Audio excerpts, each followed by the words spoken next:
Good morning, students. I, Vijaya, your teacher of English, welcome you all to Rishikul Online School. So, students, today we are going to discuss Chapter 5, The 100 Dresses, Part 1, and this is Module 7. So, come on, let's read and know what happens next in the story. Till now, we read that the story conveys the message that young students should not indulge in insensitive actions like mocking and jeering at those who are different. Such a behavior is harmful and totally unjustified. Realization comes quite late and usually after the damage has been done. So, our this story gives the same message. So, come on, know about the story. Read it further. Do you think Miss Mason will announce the winners today? Asked Peggy. Oh, I hope so. The minute we get in, said Maddie. Of course you will win, Peg. Hope so, said Peggy eagerly.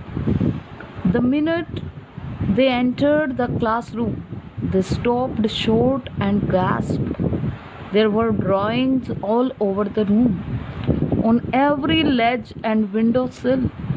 Dazzling color and brilliant, lavish design, all drawn on great sheets of wrapping paper.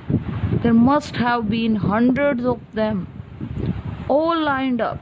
There must be the drawings for the contest. They were. Everybody stopped and whistled or murmured admiringly. See now what happened. Peggy and Maddie went to the school next day, and there were dresses, picture or drawings of dresses all over the room. The moment they entered the classroom, they were surprised to find drawings all over the room. These were the dresses with lavish designs with dazzling brilliant colors. There were at least 100 of them. The drawings were admired by everyone when the class assembled. And now, let us know more about it. As soon as the class had assembled, Miss Mason announced the winners. Jack Bagels had won for the boys, she said, and his design for an outboard motor was an exhibition in the room 12, along with the sketches by all the other boys. Miss Mason announced the winners after everyone had settled. Amongst the boys, Jack Bagels had won. He drew an outboard motor which was displayed in room number 12 along with drawings made by the other boys. So now Miss Mason, the class teacher, announced the winner, and she informed to the students that in room 12 all the outboard motor designs are exhibited. In room 13, what was going to happen? This she was just to announce. As for the girls, she said, although just one or two sketches were submitted by most, one girl and room 13 should be proud of her. This one girl actually drew 100 designs, all different, all beautiful. In the opinion of the judges, any one of the drawings is worthy of winning the prize. I'm very happy to say that Vanda Petronsky is the winner of girls' medal.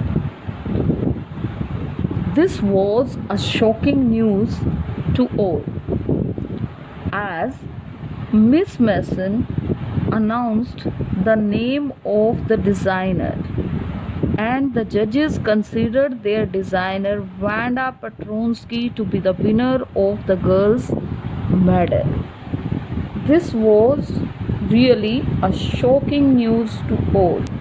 Unfortunately, Wanda has been absent from school for some days and is not here to receive the applause that is due to her, the teacher announced. Let us hope she will be back tomorrow. Now, class, you may file around the room quietly and look at her exquisite drawings. The children burst into applause. They started praising, and even the boys were glad to have a chance to stamp on the floor, put their fingers in their mouths and whistle, though they were not interested in dresses. Look back, whispered Maggie. All were happy, all were admiring to see the creativity of Vanda Petronsky, to whom they found just a very simple girl. So, really, it was strange for them. Thank you very much. We will meet soon in our